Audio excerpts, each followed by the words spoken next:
FYI. Yeah. And we're on now. And ooh, Jesse, you're looking. I didn't even realize you're using the new camera. You're looking pretty good there. Man, you're looking sharp. Yeah. Also, I want to take so. this moment to say not only are you looking sharp and sounding sharp, but happy birthday. Oh, happy birthday, Hey, Jesse. thank you. It's another birthday episode. Oh, 2 birthday So episodes we're in all 1 year. agreed that Jesse's going to win, right? Yes. Okay, cool. I guess. I hope you picked bonus music. I did. And I have a pretty Oh, cool yeah. theme, too. I was kind of hoping I could win. Should we discuss the theme before the thing? I mean, we got timely themes coming up. I feel like my theme might be your theme. My theme is going to be, since we all have Smash Fever, that we pick a game that's represented in the new Smash Brothers. Yeah, I was gonna say Ultimate Smash Bros. Free play. Yeah, pretty much. Okay, cool. Let me just. But I've fire chosen Splatoon and Splatoon 2. Fuck. Yep. Oh well. There's literally no other games represented in that one game. Right. David, listen about your blinders. What do you mean take these up? Oh my god, look at all these games. I've just been staring Fire at the Emblem! squid. I've been staring at the Squid Sisters for years. It has Fire Emblem too? Yeah, 2 games. I never should have had that eyelid surgery. What? Although I do love the fact that apparently like the boxing ring title for the Inkling is part squid, part kid. That makes me happy. All right. Who's ready to kick this show off? Oh, I forgot to look up trivia. Apparently it doesn't make anyone else happy. That's fine. Maybe that's the story of your life, baby. Isn't it though? Isn't it? Who's ready for the countdown? Yes. Hit All me. right. 5, 4, 3, 2, 1, go. Welcome to Game That Tune.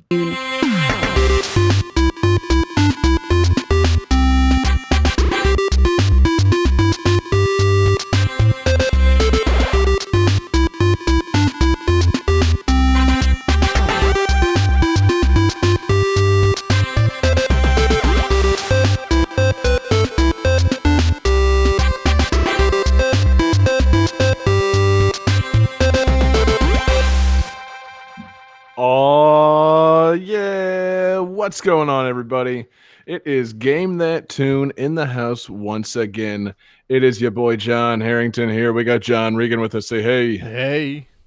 We got Jesse Moore. Say hey. Hey. And we've got David Fleming. Say hey. Hey. Hell yeah, fellas. Welcome to the show. This is Game That Tune, the internet's one and only video game music guessing game show. And if you're just joining us for the first time, what we're going to do is listen to some video game music. We've each got 3 songs from a game. We've got a little bit of trivia. We're going to try and guess the games based on the songs. Winner at the end of the night gets to pick the theme for the next episode. And let's see, who was that winner last week? Crap. I'm in a time warp. I believe that was Mr. David Fleming. And That is David, correct. what's the theme you picked for tonight's show, man? Games made or published by Konami. So any game with the Konami logo. Indeed. I feel like we should have a sound for that logo, but maybe we don't. Johnny, anything? That's the Konami logo, all right. Oh, Yeah. wait a second. Didn't I? Yeah, I forgot Jesse uploaded this. I even told you before the show. Hey, look at that. That's going to be a fun edit. Yeah, so games made by Konami, published by Konami. It's a Konami night. A much-loved company. Everyone's favorite video game publishing company, quite frankly. We all have high opinions of Konami. They've got a immaculate record. People don't trust a company with an immaculate record. They've never deviated from the formula. They've been fantastic throughout video game history and the world, and Particularly in modern times. oh yes, modern Konami is just fantastic and uncontroversial. And it's nice, man. They sent us a couple of extra buttons for our calculating computer, so it should be booting up here now, and we got the so It's now the calculating patchy slot machine. Let me see what these buttons do. This one says big bonus. Big bonus. All right, cool. And this one just says regular bonus. Regular bonus. Awesome. That's gonna. I'm so happy that it actually says regular bonus, and it's not just like bonus. Regular bonus. Yes, it's a regular bonus. So. Oh, it's gonna be a noisy fucking night tonight. Good. Oh God. Yeah, we got 5 great games. We've got can't wait to see what the fan request is tonight. And I think we just gotta jump into it, man. So Johnny, start us off with game 1. Game 1.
All right, guys. So this is my game, but it also came in as a request after I'd already picked it from a Damien B. He sent this in to gamethattune@gmail.com, and I do want to thank you for getting the request, even though it's not really, I'm using it as my game tonight. That is Patreon superfan tier producer Damien Beckles, you, sir. Oh, I did not realize that. That is why I was telling you should listen to that request.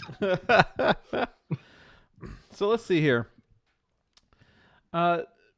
This game used a, that tree's going to give it away. So this game was subject to some censorship. It came out before the ESRB existed, and Nintendo did not want violence in their games back then, as we're all aware. So they ordered all depictions of blood and gore to be changed or removed, to be removed or changed to purple ooze.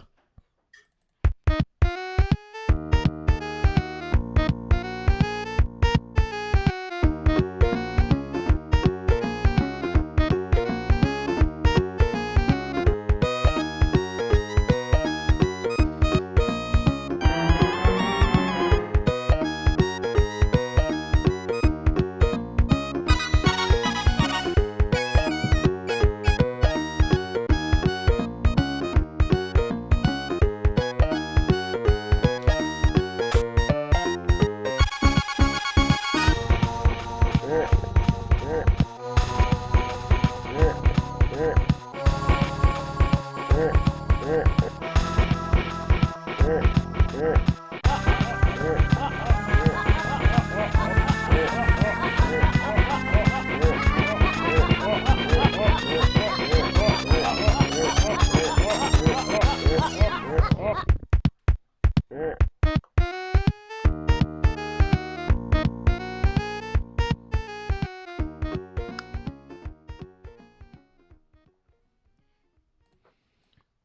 right, you guys got some answers?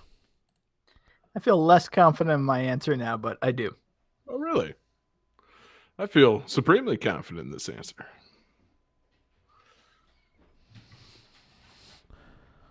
Ooh. Let's see here. David says Batman Returns, which is sadly incorrect. John and Jesse both say Zombies Ate My Neighbors. And that is correct. That was Konami? It was published by Konami. Published by Konami. I forget who developed it. LucasArts. Oh, that's right. You motherfucker. Come on, man. That's the whole, that was the trivia. Man. Yeah, I for mean, the I didn't original pay attention to that at the time, but yeah, this has LucasArts written all over it. Yeah. Yeah, now that you say that. Yeah, I was about to read off the ZAMN game engine. I'm like, wait, I'm pretty sure that just stands for Zombies Ate My Neighbors. I should probably find a different piece of trivia.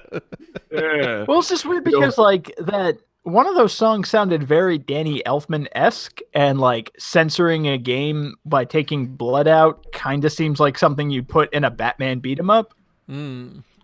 God help me if we started off the episode about Konami with Johnny picking a comic book game after last week. If we can establish that Johnny's always 1 week late to a theme and somehow also meets the new theme, that would be pretty great.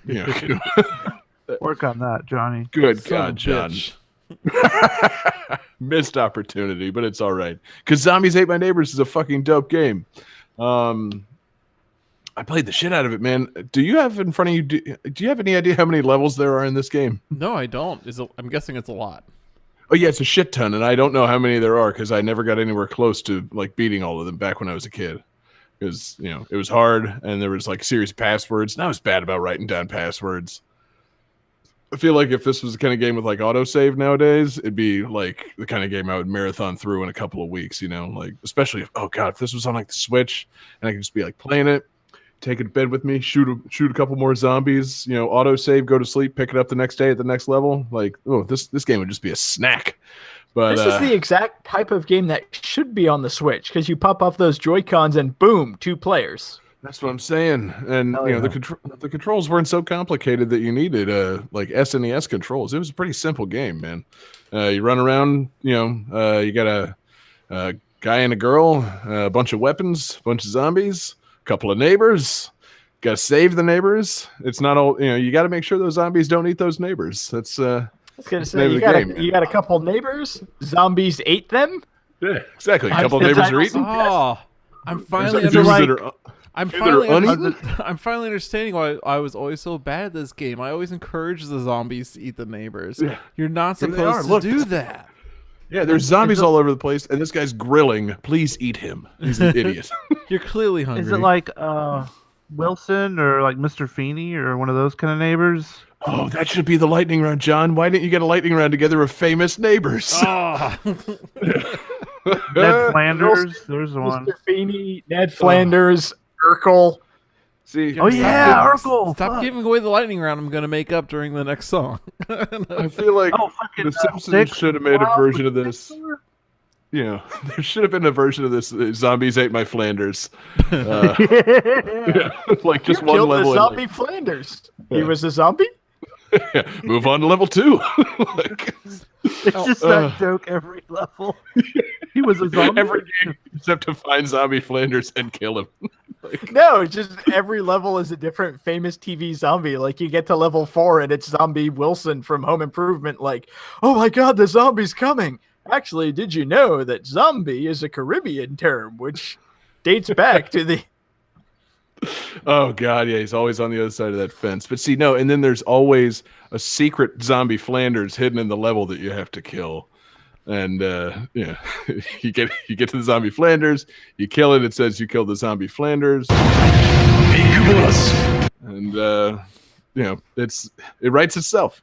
This TV zombie neighbor game, definitely a thing that should happen. But no, so who here has played this? I feel like it's just me and Jesse based on it. No, Jesse, no. I actually played sorry. it briefly, I missed very it. briefly. That's crazy. Like Johnny, did you? I played it on the Sega Genesis way back when. I mean, yeah, I was going to say it's the same game. There is no difference. But did you enjoy it? I mean, come on, it's a great 2-player game. Like me and my brother played a lot of this, and I can just imagine you and your little sister playing some fucking Zombies Ate My Neighbors back in the day, and her not going for it. Yeah. No, it's a lot of fun. It's a good 2-player game, but yeah, my main problem was back then. I tended to focus on single-player games. I didn't have a lot of Sega Genesis playing friends. Like they'd come over and be like, "This isn't Super Nintendo." Right, and you can totally play this game one play. But it does get significantly harder. Yeah, I had a lot of jerk friends when I was in like elementary school. Glad you moved once you got to middle school and made some good friends. Because sure I did. That's what it's all about, man. Yeah, we're all right. Yeah. One thing I can say, we've never played Zombies Ate My Neighbors together. So how good of friends are we really? Ironically enough, despite me never owning a Super Nintendo, I've actually played this game a lot. I remember there was a neighborhood kid who had a Super Nintendo, and that's how I mostly played like Super Mario World and whatnot. And then I remember playing Super Mario World, Super Mario Kart, and Star Fox. Like those were the 3 games that stuck out. But they definitely had Zombies Ate My Neighbors, and I played this game quite a bit when I was a kid, and I kind of loved it, especially like the really weird like 50s B-movie shit going on in this game. Oh yeah. It's got that aesthetic, man, and that's I guess that's really the only thing I point to, and I'm like, that's LucasArts. Like they got that 50s B movie aesthetic into a Super Nintendo game, and because besides that, it's not a whole lot in common with anything else they've done. But it just when you look back, it's like, oh, LucasArts developed it. Yeah, that tracks. Like, yeah, that was one of those things where it's like, this was a Konami game. It was developed by LucasArts. Oh, okay, yeah. There's a real lack of hamsters and microwaves in this game. I mean, there's still some cool shit though. I mean, I'm trying to remember it because it all kind of melds together after a while. I'm telling you, there's a fuck ton of levels. I think they each have like a 48. I looked it up. Okay, well, yeah, to me as a kid, that was a fuck ton. I could probably do that nowadays. Especially with save states and whatnot. And seriously, the days of writing down passwords were not my finest days, especially the games that had like picture passwords. Like Aladdin on the SNES. It's like your password is Abu Jafar Jasmine Tiger. And it's like, man, I don't have time to write all that down. Take a Polaroid. Things like sticking to the Super Nintendo, I hated about Mega Man 7. It's like, here's your password. It's a 4x4 grid of Mega Man, Dr. Wily, a Met roll. I was like, what the fuck is this? I don't have time to draw all these. Seriously, it needs to be the Mega Man X password, which is 12 numbers, or it needs to be like the Mega Man 3 password, which is just like 4 dots on a grid. Like, A1, B6, C2, D5, done. You're at Wily's castle. Like, done. You sunk the battleship. Yeah. Oh, crap. Yeah, so I mean, yeah, fuck, I got off on that password tangent. I forgot what we were gonna say. You're talking about Aladdin? Never beat Zombies Ate My Neighbors because passwords. Oh yeah, because I never wrote down passwords and the game got really hard. But yeah, the levels were cool. I mean, there was the neighborhood, there was like a mall, and like I guess every few levels there'd be kind of like a boss level. One I definitely remember was you had to kill a giant baby. I was gonna say when you were talking about the levels, like I don't remember anything past the neighborhood, and I think it's because the giant baby was the boss of the neighborhood, and I could never get past the giant baby. Yeah, it was pretty good. The giant baby is just stomping around. It can like stomp you flat, and you gotta shoot it with stuff and find the right items. And it doesn't kill it. Eventually, it just shrinks, and you rescue the baby. That's the only the only neighbor to rescue in that level. So it was pretty cool. And like it was about rescuing people. I don't know. I don't even remember if there's like. I feel like you could move on even if you didn't. Like the zombies would eat somebody, and like you just lose them, and like you don't get full points for that level. But like. You either let all the neighbors die or you rescue them all and you get to move on. So, I mean, it was fun either way. But Their entire neighborhood's been destroyed. Moving Yeah. on. all right, cool. The door just appeared. I'm gonna walk through it. It's like it's been destroyed. It's not like you can rebuild it. You may as well just keep going. Like it's like, oh well. Yeah, you're a fucking kid. On to the next neighborhood. Yeah. But David, so you played a lot. What were your favorite items in the game? I definitely remember the soda can, which was basically like a grenade. Grenades, yeah. Like you shook it up and threw it, and then it exploded. Loved And it. I remember thinking it was weird because like your main weapon was like a water gun, Yeah, but it it was a was squirt somehow gun. like a machine gun version. It wasn't like a tiny little pistol. It was like an Uzi water gun. Yeah, that's that's that B movie aesthetic. Seriously, how many cool water guns did they have in movies that never acted like that in real life? I mean, it's if it was a real life thing and you had a super soaker, there'd be a lot of time spent like mashing the Y button to pump it up, and then you get like one good out of it, and then oh shit, the zombies are coming again. Like this was a mistake. All right, well I sprayed down one. Yeah. All right, cool. No, he's not dead though. Zombies aren't affected by Yeah. squirt guns. Oh This is crap! See, These aren't the aliens from Signs. Yeah. you do what I do as a kid. You stay in the pool. You pull the hose out of the super soaker tank and just stick it in the pool. Boom, Oh, you're yeah. boys of water. Right. You just can't leave the pool. But yeah, fucking what was it? Because it was funny because it was like you'd have like soda cans and squirt guns. I think you could like whip tomatoes at them. And then like eventually you got like a cross that would like surround you with like a holy barrier. And I believe one of the items was just called Pandora's box, and it was like a one-time use item, and it just nuked the whole screen.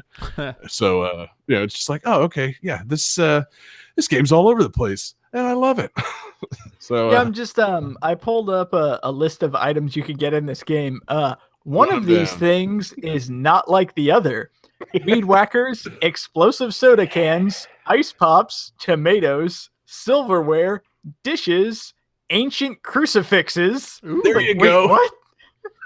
I forgot about the weed whacker. I always loved that as a potential item because my dad would never let me touch the weed whacker because I would probably fucking hit somebody with it. Like, You don't have it's, ancient crucifixes in that drawer next to your silverware drawer, the ancient crucifix drawer? no, that's your weird neighbor who got turned into a zombie. You got to go into his house and find that ancient crucifix. I don't know. That might have been a Gainesville thing. That was always where we kept like the rubber bands and the duct tape. Yeah, We didn't keep ancient crucifixes in that drawer. Oh, I got like candles, candles for when the power's out, and also ancient crucifixes in case there's a zombie attack on the neighborhood. Yeah. And sage. Gotta have that sage. Yeah. Yeah. But anyway, awesome game, man. Fun soundtrack, fun game. Pick it up if you have the chance. If you want to, get a really fun 2-player game. I don't know if I recommend playing it 1-player. I mean, it's fine, but it does get significantly harder playing 1-player versus 2. And Johnny, is there anything else on Zombies Ate My Neighbors? No, I think that about covers it. Hell yeah, man. Game 1. Game 2. There we go. Nice.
So we all know that this game's title refers to the player one ship in the game. But my question for you guys is, what's the name of player two's ship?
All right.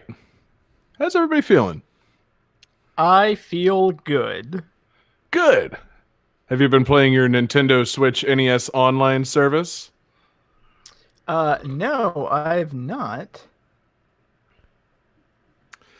Okay, so Jesse says Life Force, which is unfortunately incorrect. Because John Regan and David both get it. It's Twin B.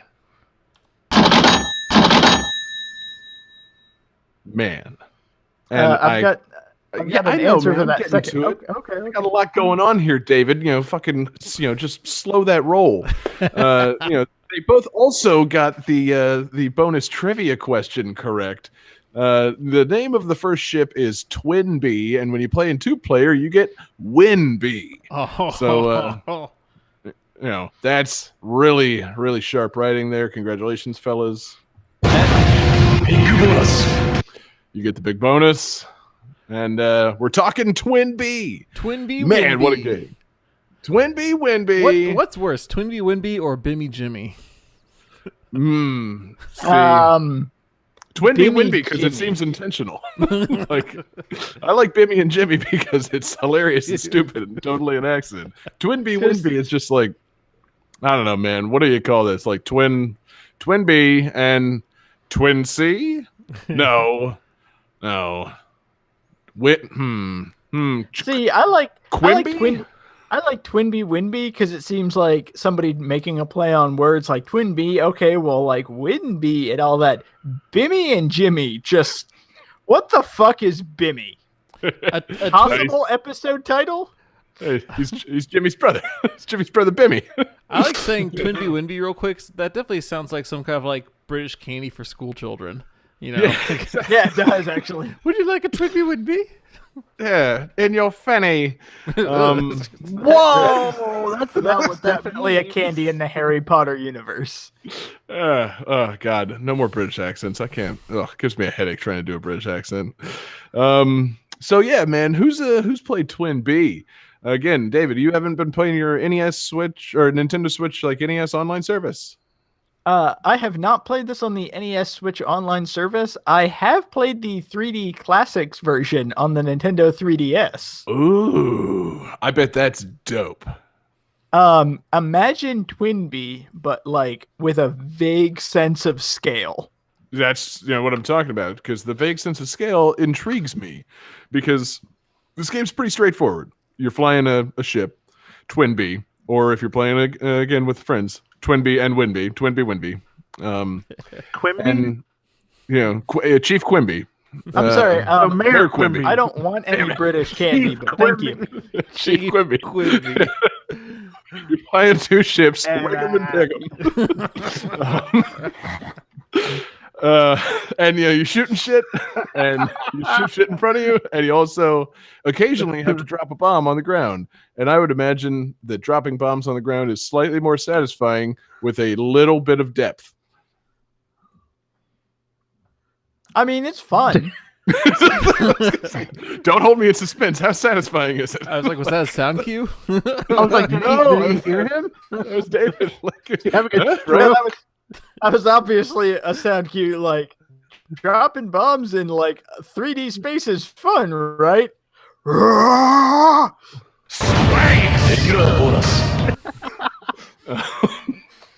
just throw a whole bunch of them at the same time. We'll get it. Yeah.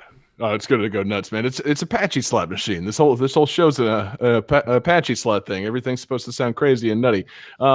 Yeah, no, Twin B. It's pretty straightforward shooting. You shoot straight forward. You occasionally drop bombs on the ground. Like I said, I thought that would be cool with a little bit of depth, but judging by David's reaction, it's just okay. I've played it briefly on the NES. It's like the 3D Classics line, like, it was fun, but it only added like a slight bit of depth. It wasn't like world changing or whatnot. So, when you're playing Twin B, which already is a very cute, colorful game and everything, it's like, oh, you drop a bombs and they kind of like, instead of detonating 2 seconds later in little pixel explosions, like you actually kind of see the thing fall slightly before exploding. I mean, it doesn't add a whole lot to it. No, that's the thing. You can't really add much depth to the game. It's a 1986 fucking shooter game for arcades and NES. There's not much to really deepen. But yeah, I feel like a couple little flourishes like that would be cool. But yeah, it's cool, and it's on the NES Switch. I keep saying NES Switch. It's on the Nintendo Switch online service. NES thing, and it's fun to just kind of be handed that for paying the $20 for the year. I know a lot of people have been complaining about that, and like it's the selection of games currently isn't really blowing my hair back, but it's like, well, fuck it, I'll give Twin B a shot. Oh, look, this is perfectly cute. Just flying around a ship, shooting clouds, and cute little enemies. Like it's a cute 'em up. That's what it is. It is a cute 'em up, man. Yeah. It's literally one of the earliest cute 'em ups. And that's one of the things that I like about it. It's like, so many scrolling shooters are set in space or war. It's like, it's nice to have something that's a bit more, lighthearted and charming. See, my problem with the cute 'em up genre, and specifically in Twin B, is that I'm not clear on why I'm doing any of this. Like, I don't know why I'm throwing like bombs on these nice little cartoon houses or shooting these little fruit shaped enemies or whatever. It's like, this is nice, but like, what's my motivation here? You ask so many more questions about the games you play than I do. I'm just saying, like, the space setting makes sense. It's like it's like Star Wars. You're in fucking space. You shoot shit. Shit blows up. That makes sense. War makes sense. I know what to do in war. You drop bombs and you shoot shit. But like, I'm not clear on what is going on in Twin B. I'm not clear if like you're flying up like the coastline and like shooting. You get power-ups by shooting clouds. You shoot a bunch of cute little enemies, and occasionally you drop bombs. Did I drop a bomb on like a civilian's house? Is this Earth? What's happening in Twin B? I don't know. You definitely play this way differently than I do. When I play games like it's like, what you doing? Dropping bombs? Why? I don't know. No, that's why. That's what I'm saying. I'm shrugging, but like doing it. Exactly. That's the thing. It's just compulsive. It's like, I've got to drop the bombs. There's a house down there that clearly needs a bomb to get dropped on it. I have to do it. Don't ask any questions. I love the idea of the two Johns being set in like separate rooms with a copy of Twin B. Like, all right, John Harrington, here's this game. You're gonna fly through. You're gonna shoot these fruit. You're gonna drop bombs on some houses. Like, but what have they done to deserve this? Am I the bad guy? What's the situation here? All right, John Regan, you're gonna fly through here. You're gonna shoot some little fruit and drop some bombs. Okay. Yeah. No. See, step really, out of you. All my motivation could be cleared up just by calling the game "Shoot the Fruit." If it was, it's just called Twin B, and I'm like, so wait, they have a game like that on phones called Fruit Ninja. Yeah, I know. I know what the motivation in that game is. You slice the fruit. Like, it's pretty straightforward. But yeah, it's just I don't know that obviously you can't tell a whole story in a scrolling NES shooter in 1986. Nobody cared to, but it's just I don't know, man. It's fun. I like it. I intend to play more of it because it's just sitting there on my Switch. I didn't even ask for it, and it's there.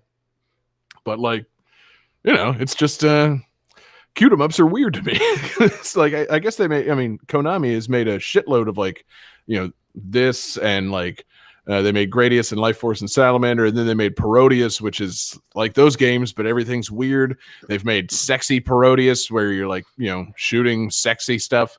They make weird versions of shoot 'em ups. Say what?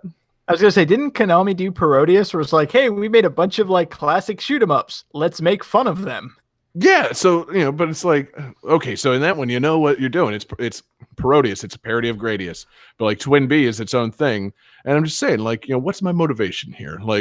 Is it blow up houses? Is it shoot fruit? Is it shoot power ups out of the clouds? That's the thing. The first time I shot a cloud and something came out of it, I wasn't sure if I was supposed to touch it, And then eventually there's a boss battle. So it's just it's I don't know. It's a cutscene. I like it. One.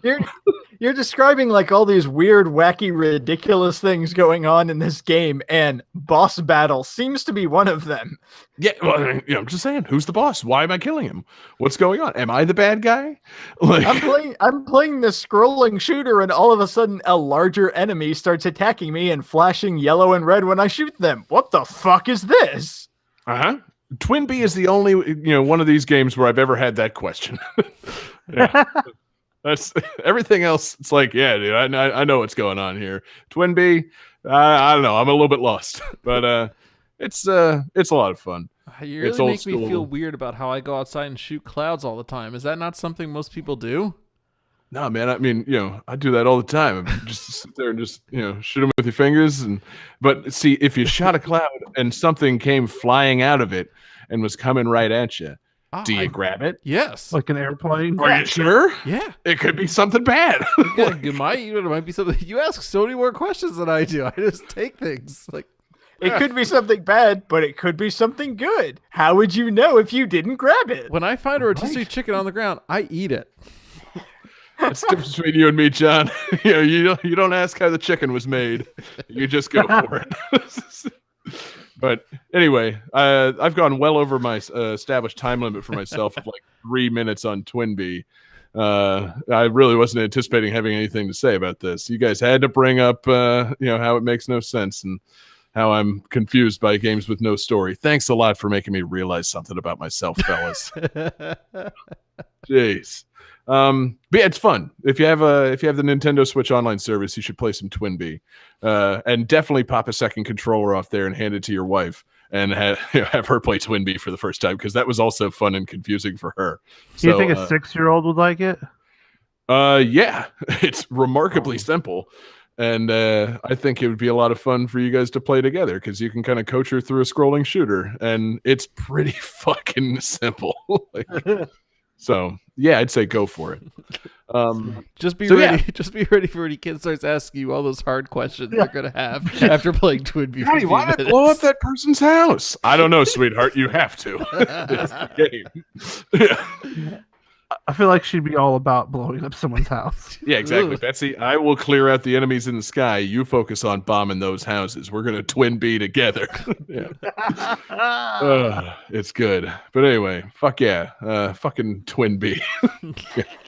Way more than I expected to say. That was a long segment on Twin B. I didn't think I could talk that long about Twin B. I told you ahead of time, John. Anytime you give yourself 3 minutes, it's 30. Yeah, there it went. Where does the time go? Johnny, let's keep it going.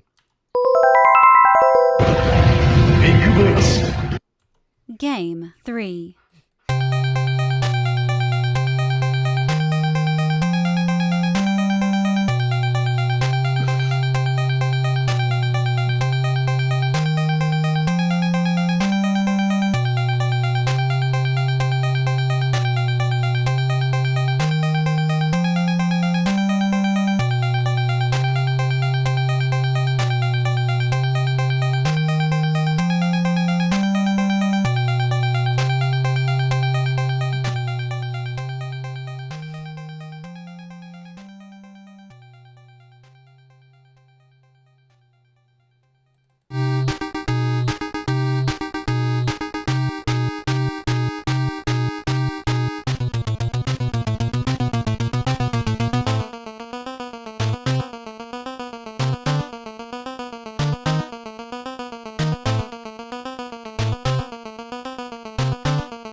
right. So this is our fan request for the evening. Let me see. This one comes to us via our Discord channel. I'm just trying to see who placed this one because there was a lot of discussion in that Discord channel for this episode. Yeah, I'm going to credit this one to Dire Crow, at Dire Hunch Crow on Twitter. Thank you very much for the request, Dire Crow. And this one's a real tough one, guys. So the staff in the ending credits are named with parodies of many classic actors famous for their roles in horror films, and in one case, the original author of the novel Dracula.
Okay, so I'm guessing everybody feels fantastic on that one. Yeah. So can you give that trivia one more time? Amongst the John- credited, okay. Amongst the people credited in the parody ending credits, Trans Fishers, Vram Stoker, James Banana, Christopher B, Bello Lugosi, and Boris Karloffis. The answer is, of course, Castlevania. It's a Konami hat trick.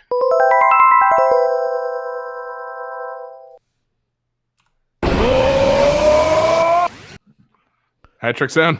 Oh, that's my new hat trick sound for tonight.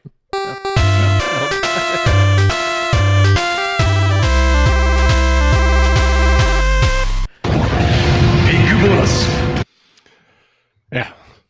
You gotta work with me here, John. I gotta work that big bonus in as many times as possible. Yeah, Castlevania. Maybe you've heard of it.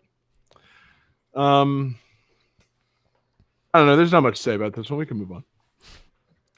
Game No, don't. 4. I'm not gonna I do was that. kidding. I was kidding. So, man, what a game Castlevania is. I figured somebody would have piped in by now and been like, oh, yeah, it's my favorite game. Or, oh, yeah, Belmont's in Smash. Or, oh, man, there's so much to say about Castlevania for the NES that hasn't been said before, right? I've never Right. played Castlevania 1. What? Yeah. What? Yeah. Never? Never once. Okay, I'm going to take this moment to quote a great modern 21st century philosopher, John Harrington. Okay, John, I'm going to now officially kick you off the show. What the fuck, man? Yeah, I'm going to play a series of sounds to express my disgust with you having not played this game. How absurd! Regular bonus.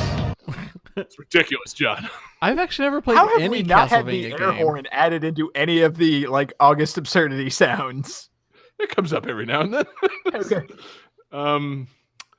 Man, John, what's the matter? Too scary for you? A little, it's too spooky. It's creepy and it's kooky. It's mysterious and spooky. I'd say altogether, it's oogie. The Belmont family. That's the crossover. That's the crossover we need to have. We need to have Trevor Belmont show up and fuck up the Addams family. Oh God, yeah. He would just get so weirded out. Like, I would love that crossover. Gotta go into that castle. That's not a castle. That's just some weird old mansion. Yeah. Oh, it's the Addams family's house. Ew, I don't want to be here. These people are weird. What a bunch of weirdos. See ya. I haven't watched the Addams Family in a long time. I kind of forgot that like their whole shtick is just like they're weird and macabre. Like I thought like, they were like murderous or like, hypersexual or, any of those things. Weird. They're not. They're just weird. That is why the monsters are better, because they're actual monsters, vampires, werewolves. They have a fucking dragon that lives under their freaking staircase. Yeah. Okay, now here's the real question. Who would win in a fight, not between the Munsters and the Addams family, but between the Munsters' pet dragon and the Addams family pet killer plant? I think the dragon can breathe fire, and fire will fuck up a plant. I think it's pretty clear the answer is Belmont would win. Like, Okay, sure. Simon Belmont would show up and fuck them both up. Like, can we get a Castlevania game where he's crossing into like classic horror movies and the Addams Family and the Munsters? Like, that'd be pretty good, man. Like, Could you imagine for a second I thought Freddy you were Krueger? For a second, I thought you were going to Belmont pause versus there, the John, and just universe. say, like, can we get a Castlevania game where, like, Simon Belmont was crossing over into classic horror? It's like, that's what Castlevania is. Like, he's Yeah, fighting but- Dracula, Frankenstein's monster, and, like, the mummy. Like, that's the whole point. I want him literally in each movie. Like, The Black Lagoon. yeah, exactly. And eventually the Munsters and the Abbott Addams and Family. Costello. Tom Oh, Cruise. God, yes. Hey, We Yeah, I need was gonna Abbott say, and like- Costello, meet Dracula, meet the Belmonts. Like that fucks whole- up the Little Shop of Horrors plant. That whole Dark Universe concept could have just been like movie versions of Castlevania games. Yeah, would have been good. I would have watched it. Which I think is weird because, like, okay, they tried bringing back the Universal monsters with Van Helsing. They tried doing it again with the Dark Universe and all that. Like, how have you not made a Castlevania movie? Like, I mean, take all of your characters, put them together, and there's just a guy with a whip trying to fight them. There's your movie. I figure they pretty much attempted that with Van Helsing, and it was like, man, they should have. I think I would have liked this more if they would have called it Castlevania and just made a couple of tweaks. That movie's fucking super hot trash. Fucking hot as the midday sun, but it still would have been better if it was Castlevania instead of Van Helsing. Like that movie fucking sucks, but it would have been pretty cool if it was just Castlevania. Because once that Netflix series came out, and it's like, oh yeah, they could do like media adaptations of Castlevania. Like, why haven't they? They should do way more of these. Well, I mean, it's not even back in like the 30s and the 40s. Like the original Universal monster movies had like Dracula meeting Frankenstein and like the Wolfman showing up. Like, this is not new material. Like, they've made more. All you need is one dude with a whip in the middle of it. Castlevania. Yeah, you just need to learn that all these people and monsters hate that Belmont family. Like, oh man, those guys are just buzzkills. Like, we're just trying to monster it up, and they always show up with the whips and the skirts and the holy water and just fuck our whole day up. The movie opens. It's a bunch of monsters. They're doing the monster mash. Belmont comes crashing in. Just Already, fucks I their love party up. it. Through a stained glass window. Yeah, exactly. It's just a bunch of monsters Firing fucking dancing 50s crossbows. style. Fucking Just the idea of like Frankenstein's monster and Dracula using the term buzzkill makes me happy. Yeah, see, I like to picture all the monsters having a party. They're doing the mash, and then fucking like Frankenstein's kind of grooving. He's just really in the moment. Then you just hear like ding dong, ding dong. It's like, oh man, hold on, I'll get that. And he goes and he opens it up, and it's Belmont. It's somebody there. It's a hooded figure. He's got a case, looks like a case of beers. It's like, oh man, yeah, cool. We're running low. And then he reveals that it's actually a case of holy water, and it's Belmont, and he just ruins the whole party.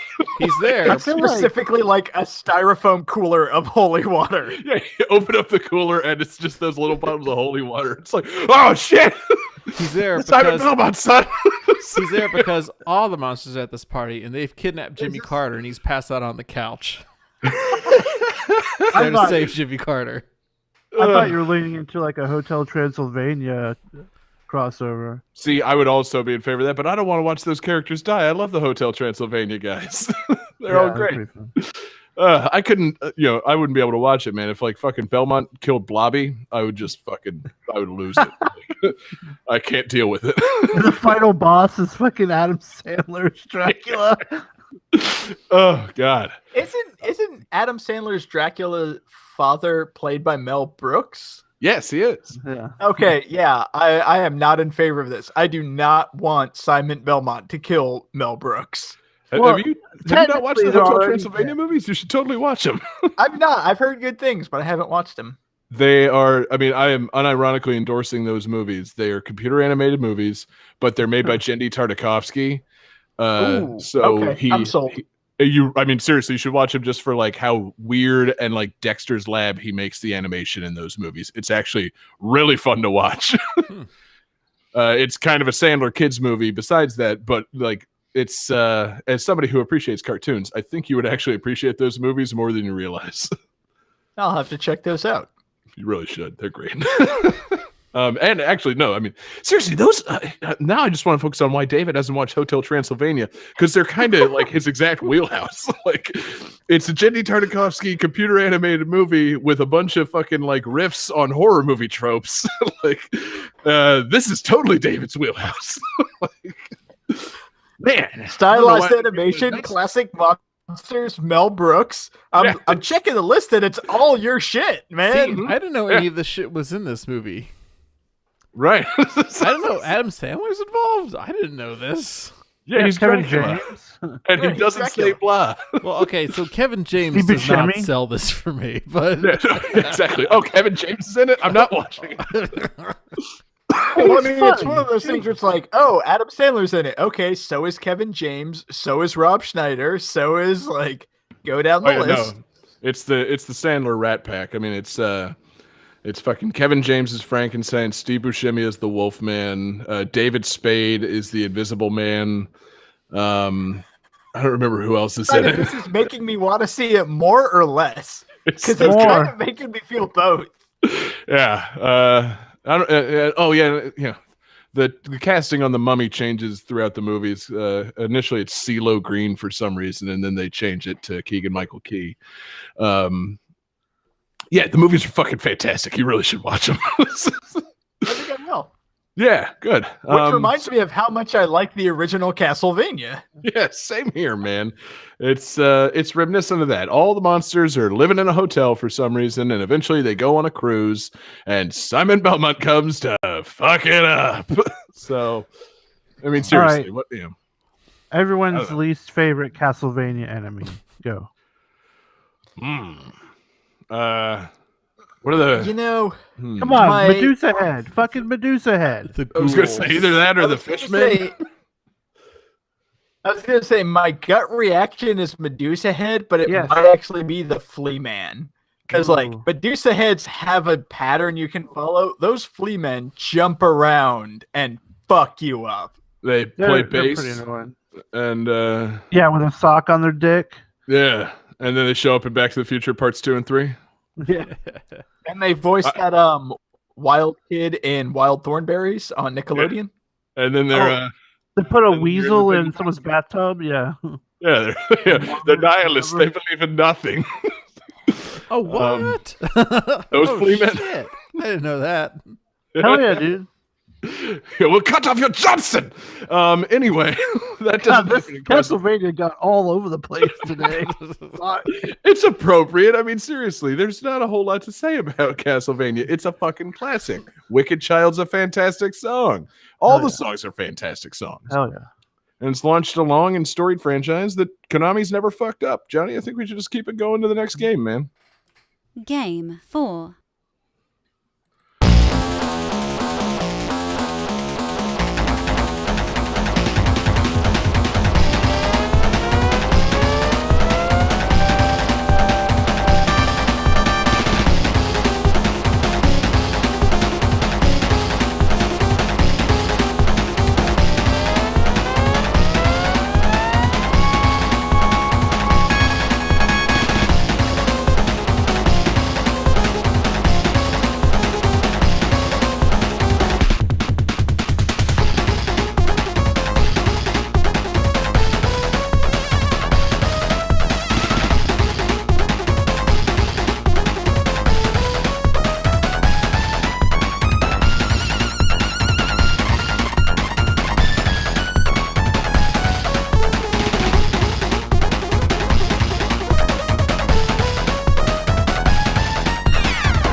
All right.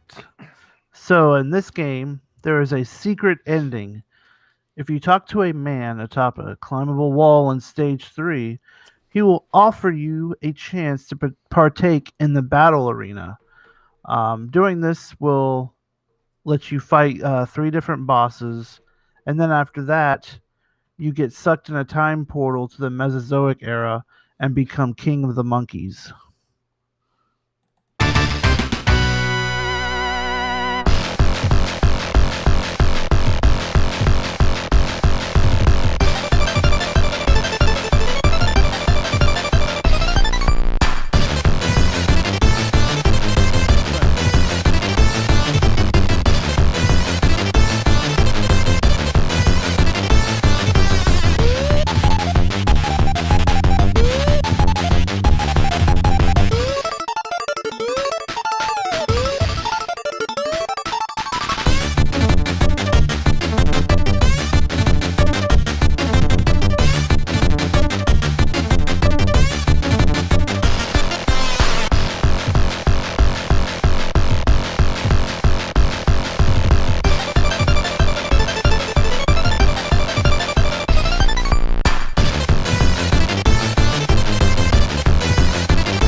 So, how you guys feeling about this?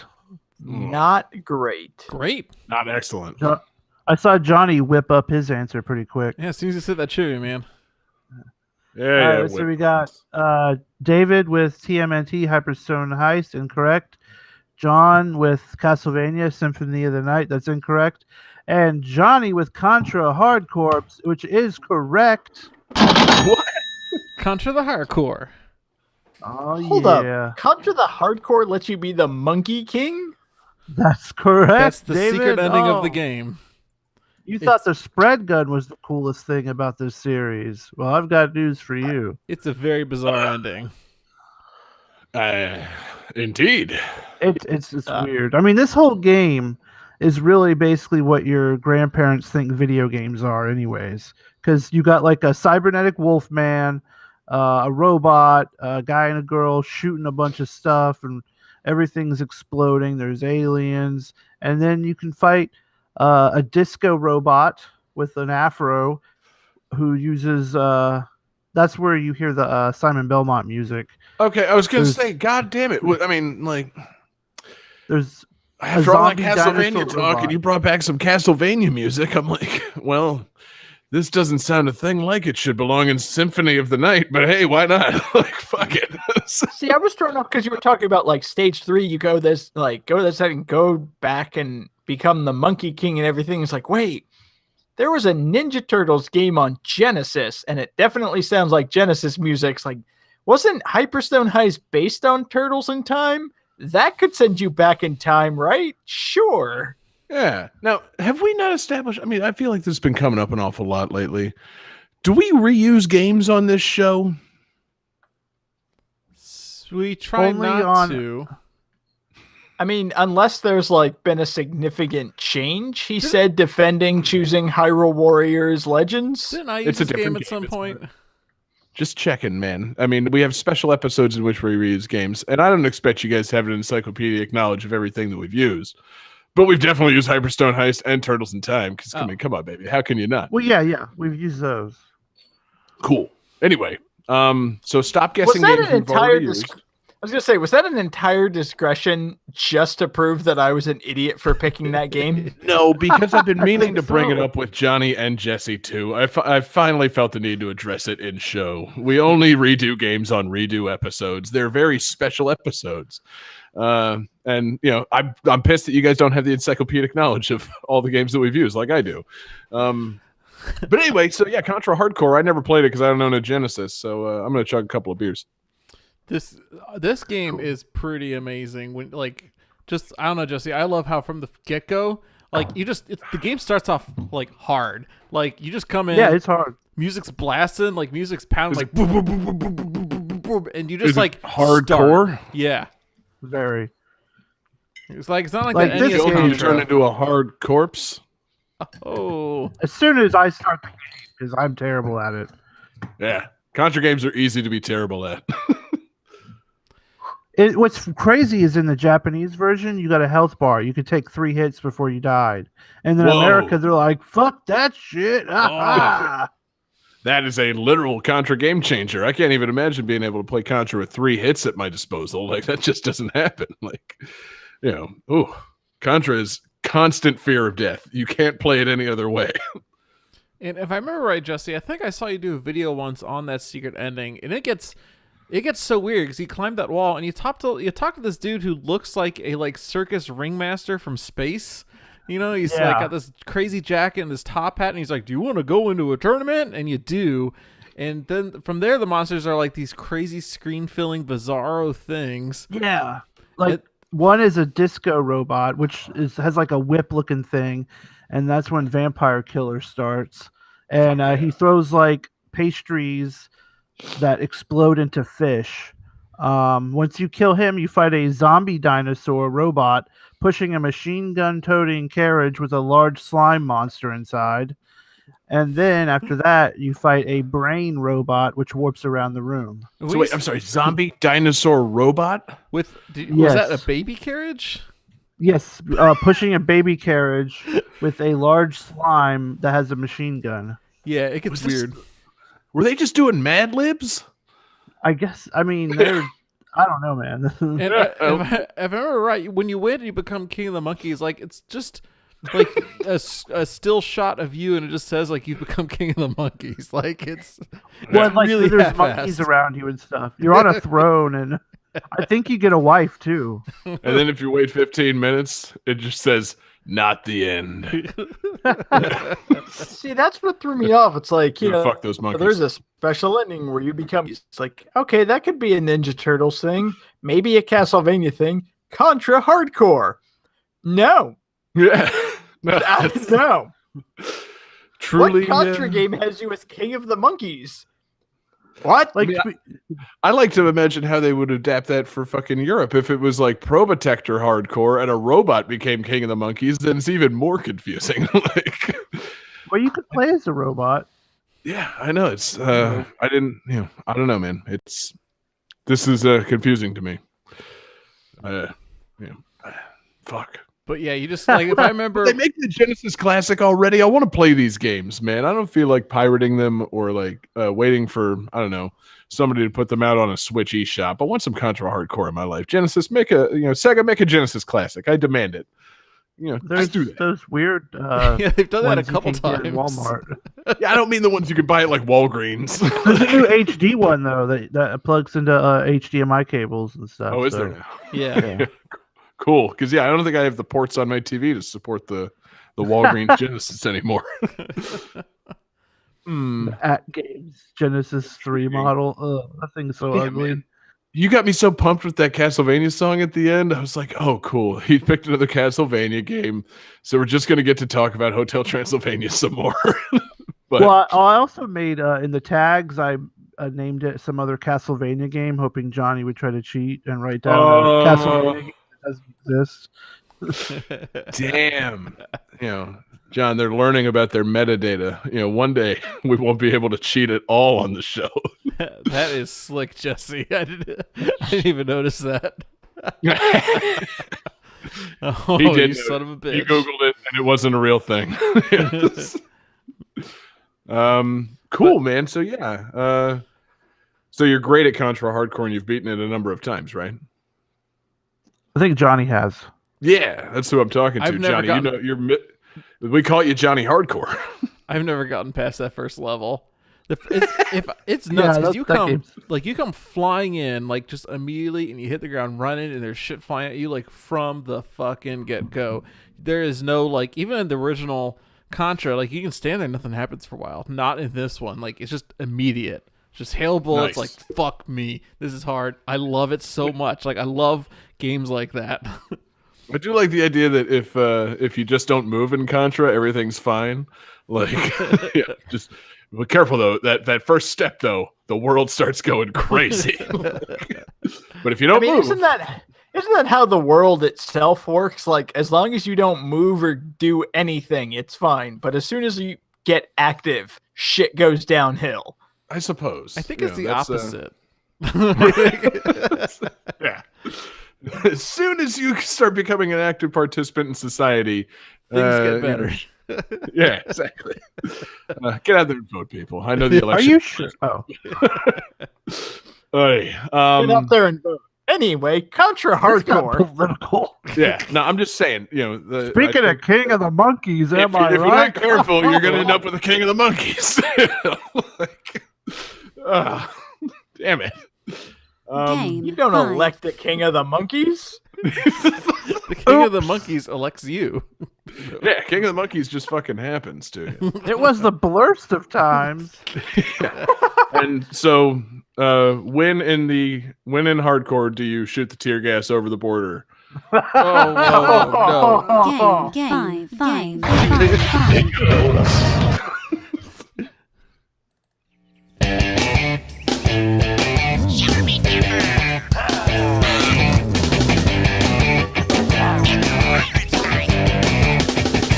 Oh, pirate's life is a wonderful life, rolling over the sea. Give me a career as a buccaneer, it's the life of a pirate for me. Oh, the life of a pirate for me. Oh, pirate's life is a wonderful life, and never bury your bones. When it's all over, a jolly sea rover drops in on his friend Davy Jones. Oh, my good friend Davy Jones.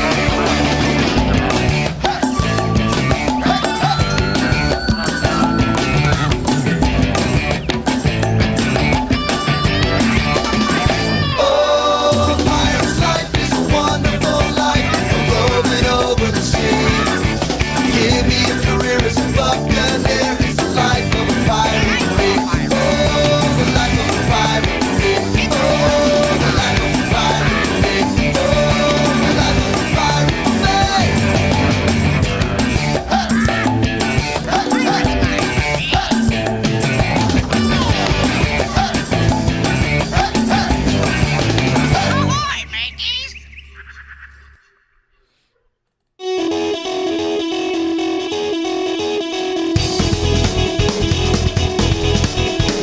Born on a mountaintop in Tennessee, greenest state in the land of the free.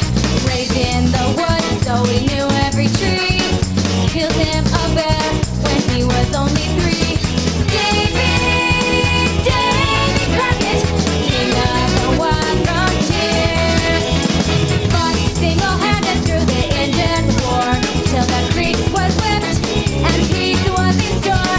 And while he was handling this risky chore, made himself a legend forevermore. Davy Crockett, the man who don't know fear.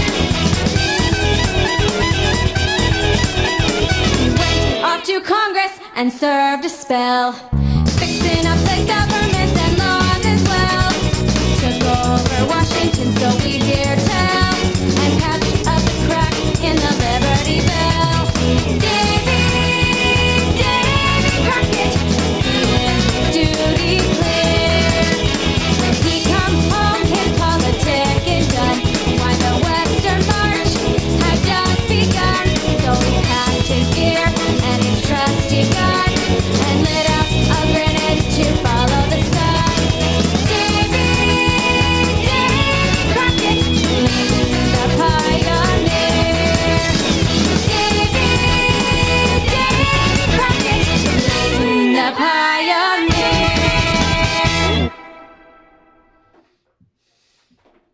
So, this is the third game in this series released for the Nintendo Wii.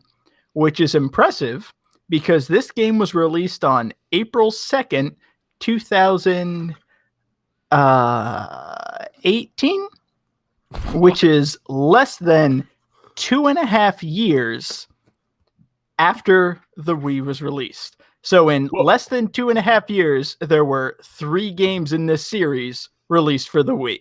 You definitely just said 2018. Yeah. I'm sorry, 2019. 2019. That's next year. That's the future, David. 2009. God damn. Holy crap! That's dude. amazing. You got this game from the future. You just, my head was starting to fucking implode in on itself. I'm like, what are you talking about? All right, here we go. Should I redo the trivia? How about a fresh take? Yeah. So this game is the 3rd game in this series released for the Nintendo Wii, which is impressive because this game was released April 2nd, 2009, less than 2.5 years into the Wii's lifespan. Bravissimo.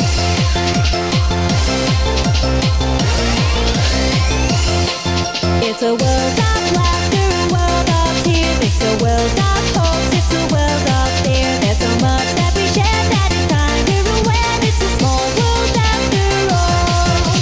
It's a small world after all. It's a small world after all. It's a small world after all. It's a small, small world.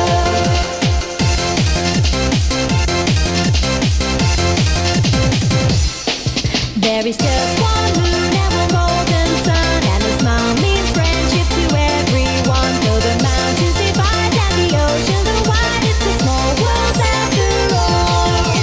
It's a small world after all. It's a small world after all. It's a small world after all. It's a small, small world. It's a small world after all. It's a small world after all. It's a small world after all. It's a small world after all.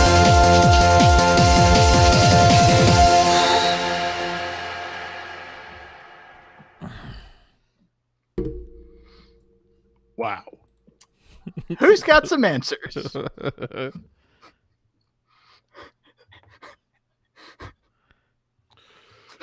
So,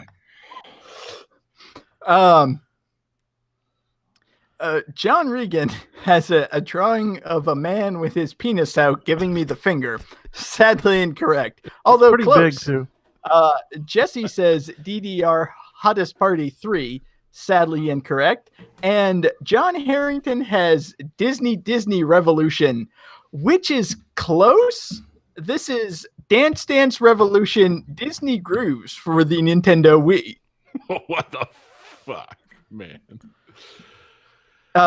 That's one correcting. The hottest dance party also had 3 releases on the Wii.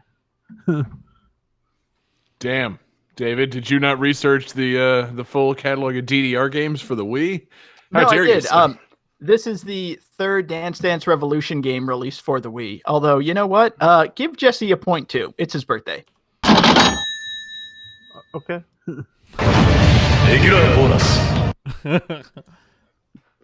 Cool. Extra point for Jesse too. David, what the hell is your problem? Okay, so here was my thought process.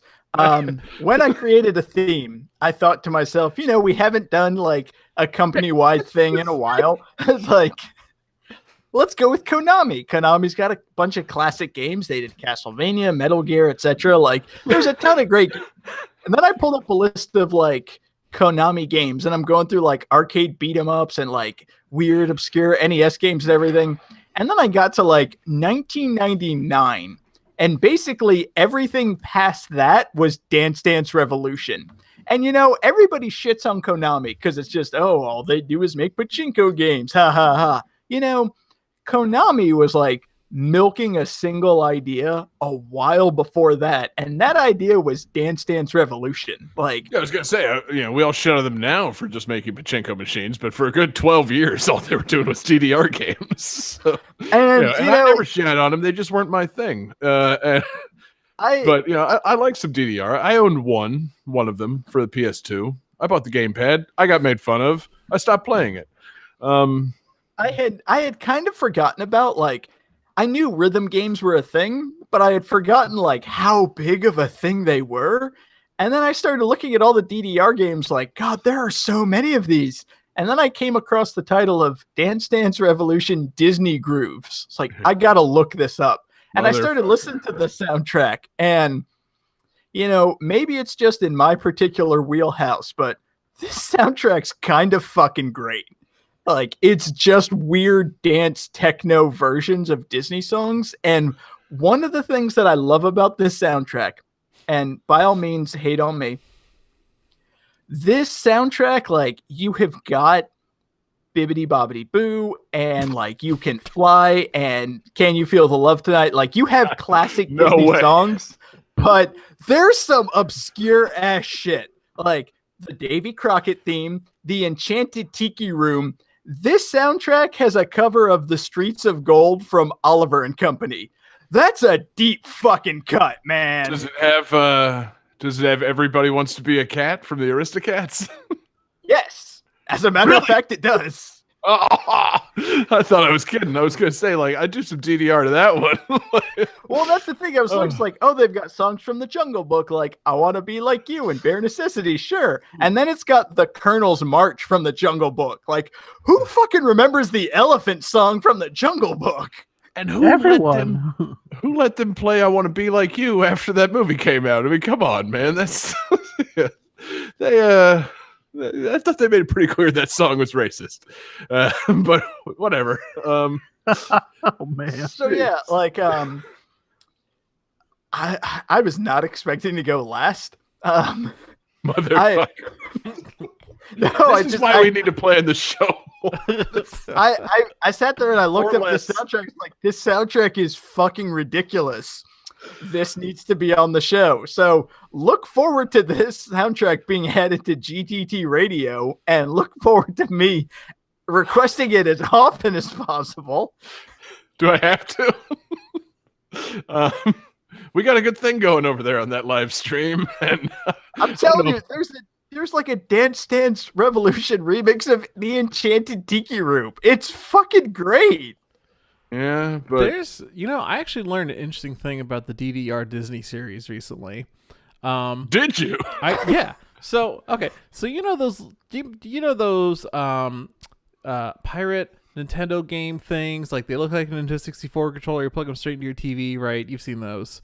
They sell them at kiosks. They have those for fucking DDR? Raspberry Pis? Yeah. Here we go. So those NES, unlicensed NES things, they started making enhancements to them to where they're like kind of a slightly upgraded NES. I could show more colors on the screen, stuff like that. And they started making Chinese bootleg games that like work on those. So somehow, and I still don't know how this happened, Konami got the license to make a plug-in TV game for Disney's or Dance Dance Revolution Disney Mix that they then sold at theme parks. So it's a officially licensed Disney product running on unlicensed Nintendo hardware made by Konami with NES mixes of Disney tunes. And it's very bizarre, but it was first sale at real Disney parks. Yeah. Do you know what it's called? I have to look out for that. That sounds fun. Yeah, Dance Dance Evolution Disney Mix, like plug-in game or TV games, something like that. Nice. Now, David, is there a techno remix of "Can You Feel the Love Tonight"? Is that what I'm hearing? Oh here? no, it's on the soundtrack, and that's why like I wanted to. Part of me really wanted to go with like the more obvious stuff. Was like, no, I gotta kind of like mess around everything, and then I found "It's a Small World." It's like that's fucking going on there for sure. Oh, good lord! I kind of wish like. I'm not gonna lie, I kind of wish they made a new one of these just so they could incorporate like some more modern songs. Like, I would totally play DDR to Try Everything from Zootopia. I know you would. Thank you. Yeah, that's nice playing coy. You can go ahead and talk about Frozen. We know you want to. I mean, I had mentioned Zootopia, but if you want me that's to. what I'm saying. I said you're playing coy around your favorite fucking Disney movies, Frozen. You know you want the fucking Let It Go techno mix. I was just saying, like, if they wanted to do remix of like more modern songs, I think they should. I mean, while researching all these DDR games, apparently they made a DDR Disney Channel specifically about like songs from the live action Disney Channel shows. Oh, Jesus. Like Cheetah Girls and shit. Yeah, like Cheetah Girls, and I don't even recognize any of the other names on this, but it's a thing. So Fellas, we really got to get GTT gems going again just so we can get back to shovelware corner, because this all stinks like serious shovelware. Yeah, Konami, DDR, Disney Channel mix. Like, fuck everything about that. Man. I would once again let like it go, to Prince's like Let It Step remix. Like I know you're just. I mean, I would listen to the fuck out of that. I'm not even gonna lie. Wait for the bass drop. Here it Can comes. you imagine like Eurobeat version of "I've Got a Dream" from Tangled? I'd fucking listen to it. Mm-hmm. I'm saying just every song from Frozen and Tangled set to the same beat as Heaven by DJ Sammy, and David is not allowed to be on the stream anymore. His boner is showing. Anyway, I would once again like to emphasize that I was not anticipating to go last. Hey, yeah, it's fine, man. We gotta. You gotta send me a message like, "Don't play me last." Yeah, like please God, don't let this be the last song. But again, the main reason that I chose this was number one, Konami made a fuck ton of DDR games. Number two, rhythm games were huge, and I feel like that's a trend most people have kind of forgotten about. And number three, maybe it's just me, but techno remixes of Disney songs, that soundtrack is up my alley. Mm-hmm. I've never seen anything more your alley. I thought we had you figured out, David, but then this came along, and nope, this is you, man. I was supposed to It's like, here's the Hotel Transylvania. It's like Getty Tetanovsky, like animated monster movie. That's right up David's alley. Oh, hold my beer. Yeah, exactly. Hold on, let me spread my alley for you. Yeah, check this alley out. Yeah. So interesting pick, man. And wow, what a finish. Do we need to do a tiebreaker to settle the winner of this game, or are we just going to the calculating pachinko machine? Going straight to the calculating pachinko machine. Big bonus. Calculating computer activated. Computers. Big bonus. Beeps. What the heck? Scoring complete.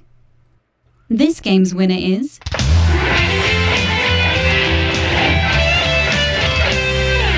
Jesse Moore. Wow. Yes. Who saw that coming? I didn't. Happy birthday, Jesse. Thank you. Thank you for spending it making game that tune. I didn't realize. Of course.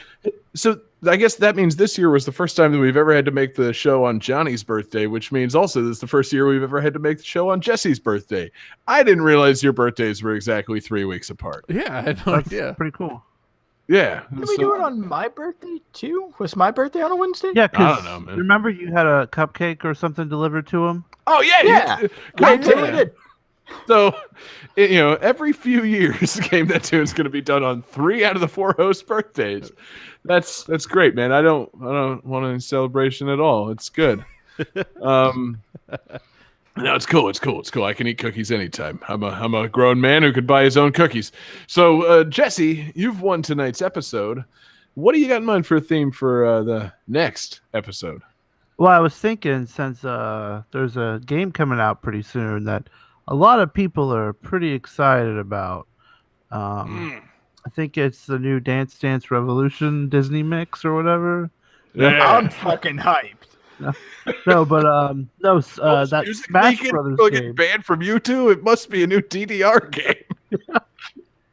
But yeah, Smash Brothers Ultimate is coming out on December 7th, I believe. And so I figured, why not we pick games that are featured in Smash Bros. So it's kind of a free play because there's a lot of fucking games in that.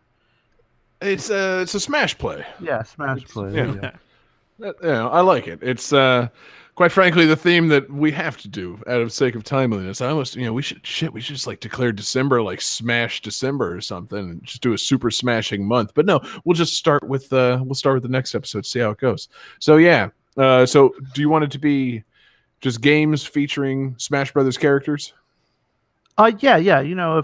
If Smash Brothers, or no, if your game is used in Smash Brothers in any way, assist trophies, stickers. Okay, whoa, characters. Stickers now.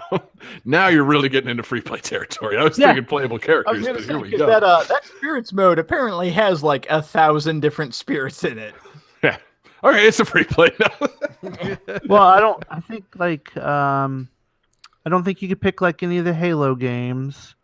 It's a no Sony, no Microsoft free play.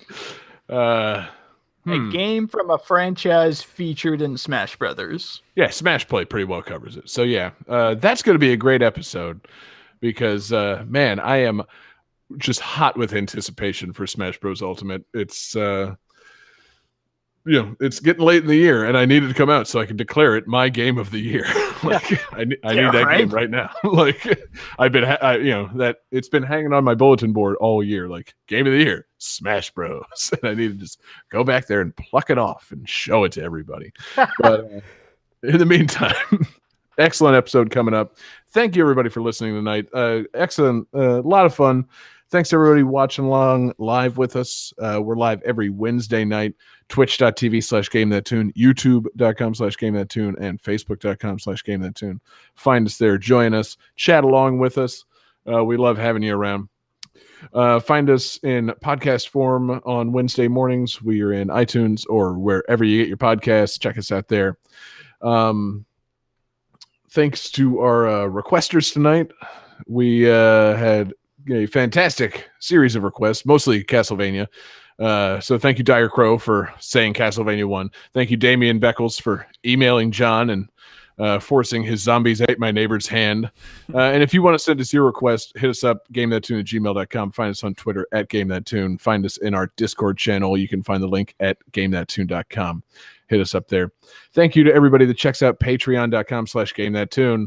We're having a blast making stuff for that. We've got bonus shows over there. One of these days we're going to hammer out a couple episodes of GTT Gems.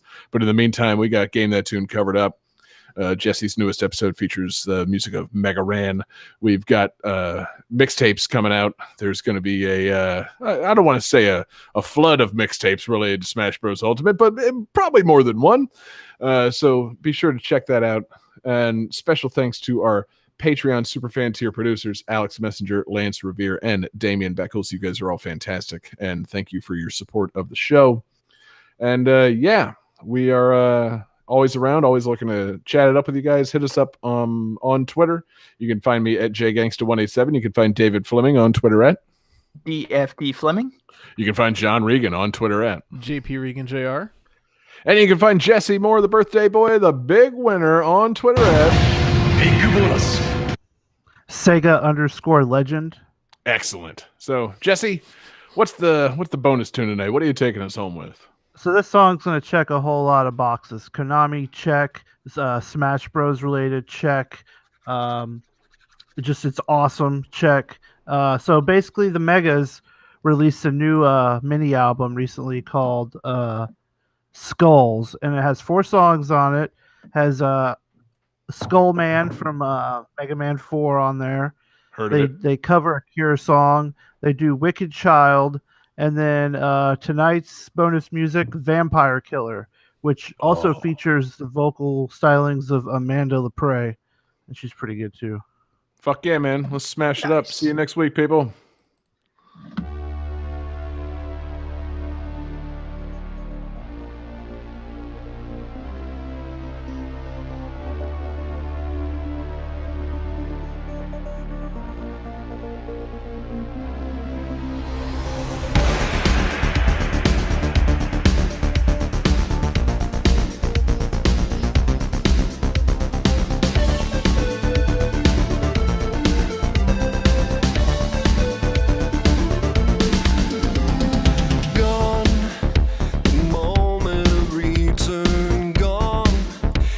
feel it fall away.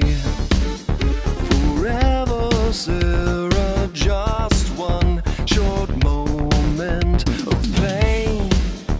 The only thing real now, pain. The mint of innocence. Together, Sarah, we'll be these fools' last refrain. Exchange incomplete, your alchemy falls apart. She gives in to sin. A killer born from a gentle heart. She feels the change, it's in her soul. In human blood, it's growing cold. The purest heart struck down at night. Now let us weaponize your light.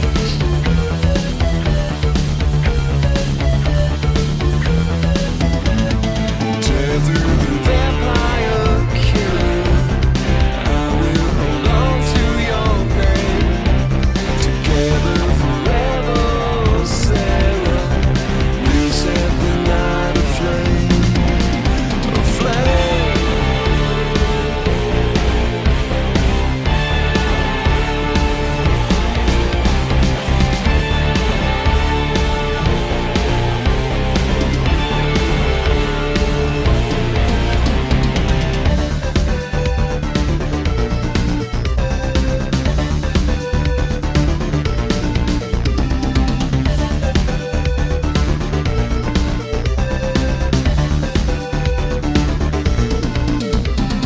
Gone. Fear of the darkness gone. The light he couldn't lose. Zombies Ate My Neighbors is copyright 1993, Konami and LucasArts. Twin B is copyright 1986, Konami. Castlevania is copyright 1987, Konami. Contra Hardcore is copyright 1994, Konami. Dance Dance Revolution Disney Grooves is copyright 2009, Konami and Disney Interactive Studios.